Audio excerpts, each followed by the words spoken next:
Good morning. আজ একটু দেরি করেই ব্লগটা শুরু করছি। এখন রান্না বান্নার জন্য জোগাড় করছি, চাল ধুয়ে নিচ্ছি, ভাত হবে আর রাত্রিবেলার জন্য হচ্ছে ডিম রান্না হবে, তো সেটাও করে রাখবো কারণ বিকেলবেলা একটু যাওয়ার প্রোগ্রাম আছে। আর এখন আমি আছি বাবার বাড়িতে। তো বাবার নার্সারিতে দেখো কত ফুল, এই গোলাপের শীতকাল মানে এই গোলাপের এখন মরশুম। আর এইদিকে দেখো বাবার শোয়ের জন্য লঙ্কার গাছ, তারপর হচ্ছে লাউ, আরও অনেক কিছুই সবজি ছিল। আর এদিকে দেখো চন্দ্রমল্লিকাগুলো কি দারুণ ফুটেছে না। আর আজকে রান্নার জন্য এই ধনেপাতা বাটা, উচ্ছে ভাজা, শাক তরকারি আর মাছের আইটেম ছিল। তো আমাদের এইখানে একটা মন জিনিসের ওপেনিং হয়েছে, তো সেই কেক শপটাতে আমরা আজকে এসেছিলাম। তো এখানে অনেক ভ্যারাইটির জিনিসপত্র আছে, তো আমরা সেখান থেকে কিছু টুকটাক জিনিস নিয়েছি।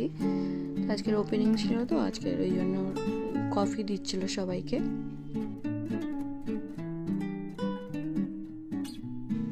আর ওখান থেকে এই যে দেখো ক্রিসমাসের কেক নিয়ে এসেছি, সবাইকে দেব।